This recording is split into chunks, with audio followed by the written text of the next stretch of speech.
अनुभव हैं सभी के इस प्रकार के कि प्राथमिक गणित में सीखा है हमने, मास्टर जी जब कहते थे 2 और 2 4 होते हैं या 5 होते हैं, तो हाथ उठाया और कहा जी मास्टर जी 4 होते हैं, तो मास्टर जी जोर से कहते 4 होते हैं, नहीं नहीं नहीं 5 होते हैं।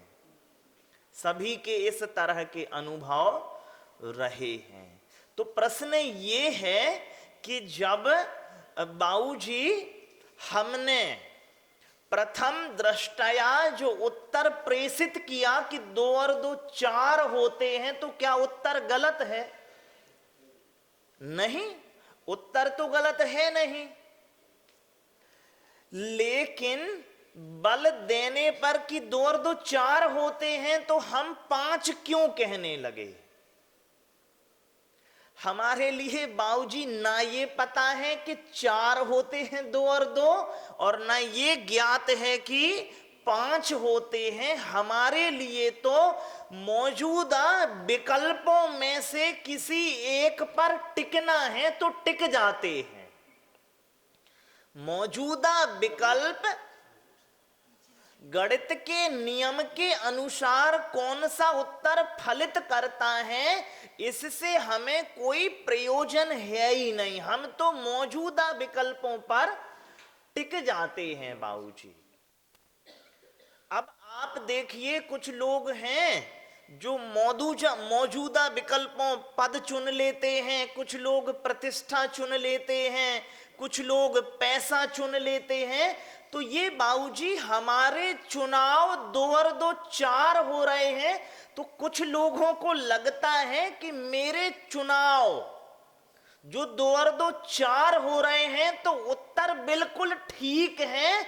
वो ठीक नहीं है। आपके एक तर्क जो पूछा गया था, तर्क के सामने एक तुक्के ने काम कर दिया, क्योंकि मौजूदा विकल्प में से किसी ना किसी को तो चुनना है। तो किसी ने परात्म प्रतिष्ठा चुन ली, तो किसी ने स्वात्म प्रतिष्ठा चुन ली, किसी ने बाबूजी सवेरे नींद चुन ली, तो किसी ने सवेरे अभिषेक इत्यादि भी चुन लिए। लेकिन ठीक से विश्लेषण करेंगे तो हम पाएंगे वे उनकी प्राथमिकताएं नहीं हैं। मौजूदा विकल्पों में से चुनना है तो वो चुन लेते हैं। क्यों चुन लेते हैं, इसके पीछे उनकी एक जटिल तर्क नहीं होता है कि मैं इसलिए चुन लेता हूं। अब बहुत अलग इसी समय में आपको अलग कहीं ना कहीं तो निवेश आपको करना ही था। माएँ भी हैं, पिता भी आ गए हैं, तो ये अलग अलग जो समय निवेश करना था बाबूजी, तो कुछ लोग बहुत से हैं जो अलग जगह निवेश कर रहे हैं, कुछ लोगों ने यहां निवेश करना चुना। प्रश्न ये है कि क्या उन्होंने सच में ही उतनी प्राथमिकता के साथ यहां निवेश करना चुना, अथवा मौजूदा विकल्पों में से उनके पास ये भी एक विकल्प था इसलिए चुन लिया। पूर्व निर्धारित विकल्पों में से एक हम इसे विकल्प के तौर पे चुनते हैं बाबूजी, प्राथमिकता के तौर पे नहीं चुनते। क्यों? क्योंकि निवेश में प्राथमिकता यदि हम देखेंगे तो बाबूजी उत्पादन की भावना बनेगी कि नहीं बनेगी? यदि निवेश में अध्यक्ष बाबूजी, यदि निवेश में प्राथमिकता है उत्पादन की, क्षमा करें, निवेश की अगर भावना है तो फिर उत्पादन की आशा बनेगी, उत्पादन का गणित बैठा रहेगा कि यहां पर मैं अब 1 घंटे 60 मिनट 70 मिनट यहां निवेश कर रहा हूं, तो आखिर अधिकतम सुख उत्पादन में कर पा रहा हूं या नहीं। बैठने की पूर्व स्थिति और उठने की पश्चात स्थिति के मनोभावों में यदि कुछ बढ़ोतरी न देखी जावे तो उत्पादन शून्य रहा में, उत्पादन शून्य जो जो रहेगा तो उसका अर्थ ये हुआ कि उसने तो 2 और 2 4 जो थे वो वैसे ही कह दिए हैं जो 2 और 2 5 कह रहे थे। कुछ लोग 2 और 2 4 कह रहे थे और कुछ लोगों ने 2 और 2 5 कह दिया है। अब सिक्का उछालोगे तो चित्त आएगा और पट्टे आएगा, 2 विकल्प हैं तो 2 में से एक विकल्प तो आ ही जाएगा, लगा दो दांव, अपना जाता क्या है। और समय तो अनंत है, आप कोई नए आदमी तो है नहीं। मगा महाराज कह रहे हम आत्माएं हैं, अनादि से हैं, वो कब तक रहेंगी, अनंत तक रहेंगी। तो समय खर्च की संबंध में आपको कंजूसी भी नहीं करनी है, क्योंकि समय तो पर्याप्त ही है। कितने ही लोग हैं जो इस दुख से पीड़ित हैं कि समय कटता नहीं है, तो अब उन्हें समय को काटना पड़ रहा है।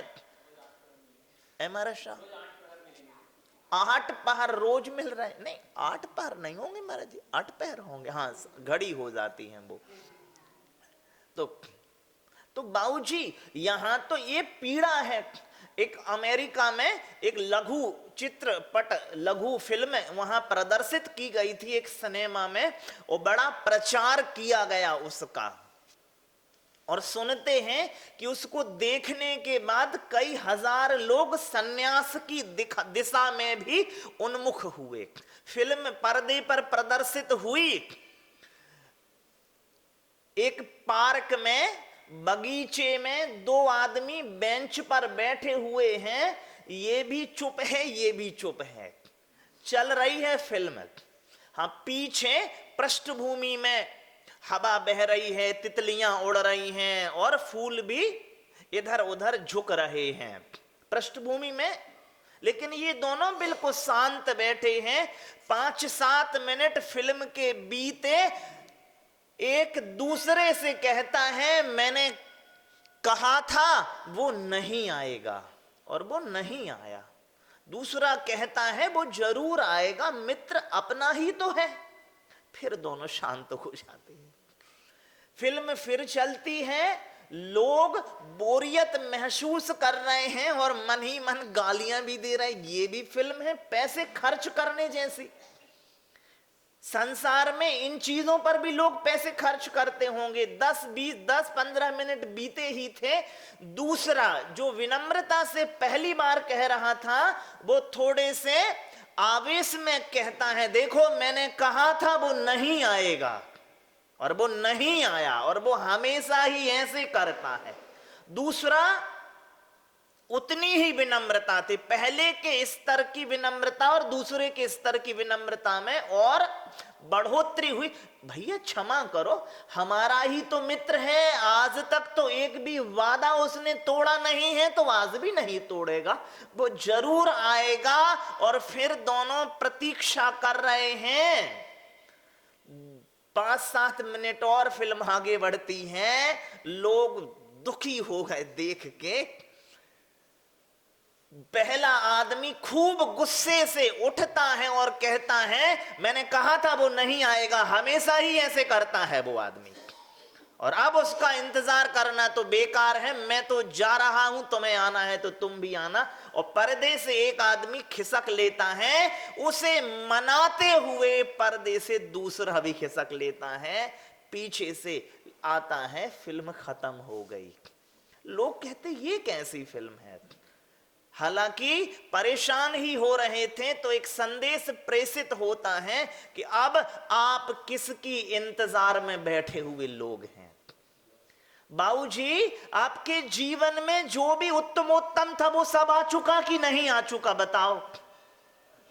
अच्छी विद्या आपके जीवन में आ गई, अच्छी पत्नी या पति के रूप में एक दंपत्ति साथी हमसफर आपके जीवन में आया, एक अच्छे बच्चों का आपके जीवन में आगमन हुआ, आपने अपने योग्यताओं से ज्यादा पद और प्रतिष्ठाएं भी जुटाई, यहां पर पैसे भी पर्याप्त मात्रा में ठीक थे, तो बाबूजी प्रश्न ये है कि अब आप किसकी प्रतीक्षा में बैठे हुए लोग हैं? वो इसलिए क्योंकि बाबूजी प्राथमिकता नहीं है ना, कुछ है कि समय, अब तो समय को इसलिए अब खर्च करना है तो किए चले जाओ। प्राथमिकता होती बाबूजी तो यही जो समय है, ये सुखोत्पादन के इतने क्षण बन जाते। अभी मौजूदा विकल्प हैं तो मौजूदा विकल्पों में से आप कहीं ना कहीं टिक जाते हैं। कोई ठेली पे टिक रहा है, कोई दुकान पे टिक जाता है, तो कुछ लोग यहां भी टिक रहे हैं। क्यों? उत्पादन की आशा नहीं है। उत्पादन की आशा होगी तो फिक्र कौन करता है? कोई, महाराज साहब लिखते हैं ना, अरि मित्र महल, जोड़ा बना ले, अरि मित्र महल मसान कंचन कांच निंदन थुतिकरण अर्घावतारन असी प्रहारन में सदा समता धरण। ये बाबूजी, ये तो जब उत्पादन की आशा हो जाएगी, मुझे तो अधिकतम लाभ जुटाना है, तो इन चीजों को कौन ध्यान में रखेगा कि कौन मित्र कहां, कांच कंचन महल मसान, मित्र शत्रु कौन ध्यान रखता है? तुम कहोगे सुनो, ये व्यवहार भी निभाएंगे, लेकिन मूल उद्देश्य तो पूरा हो जाने दो, वो है उत्पादन, काय का? सुख का। ठीक से भगवान का अभिषेक हो भी नहीं पाता है और आपका चित्त में वो आदमी ध्यान आता है जो आपके पहले चढ़ गया है। आशा तो अपने चढ़ने की थी, और चढ़ कौन गया? क्यों? अब प्राथमिकता किसकी हो गई बताओ आप? वो आदमी प्राथमिक हो गया ना। भगवान जिनेंद्र तो सुख प्राथमिक ना रहा मां। तो आप 24 घंटे, अभी देखिए मिथ्या दर्शन, बाबूजी इससे बड़ा मिथ्या दर्शन और क्या है? आइडेंटिटी क्राइसिस कितना बड़ा है। हर एक मां जो है ना, मौजूदा स्थिति में अपने आप को बाई के ही तौर पे देखने लगी है कि इस घर में मेरा होना एक रसोईयन से ज्यादा नहीं है। ये आइडेंटिटी क्राइसिस है कि नहीं है बताओ? जहां पे भगवान होने की सामर्थ, और वो पूरी सामर्थ भोजन बनाने में ही निकल जा रही है। क्यों मां? क्योंकि प्राथमिकता नहीं है। हर एक कर्म के पीछे उसकी एक प्राथमिकता जोड़ दें कि मैं आखिर में कर क्यों रही हूं, ये आखिर मैं यहां पर समय का निवेश क्यों करूं, तो आप पाएंगे कि खूब सुख उत्पादन होने लगा। आखिरी बात महाराज साहब लिखते हैं, क्योंकि ये नजरियों का फेर है, और नजरियों के संबंध में कुंद महाराज साहब लिखते हैं, दर्शन भट्टा एक गाथा आती है कि जो चरित्र से भ्रष्ट है वो तो भ्रष्ट है ही, लेकिन जो दर्शन से भ्रष्ट है वो महाभ्रष्ट है। जिसके अपने नजरिए नहीं है ना, देखने के ढंग नहीं है, वे तो महाभ्रष्ट हैं। हमने बताया था, महाराज साहब लिखते हैं, अकलंक देव भगवान जिनेंद्र को अक्षपाद कहते हैं। आंख ही जिनके पैर हो गए, अक्षपाद, आंखों से चलने वाला आदमी।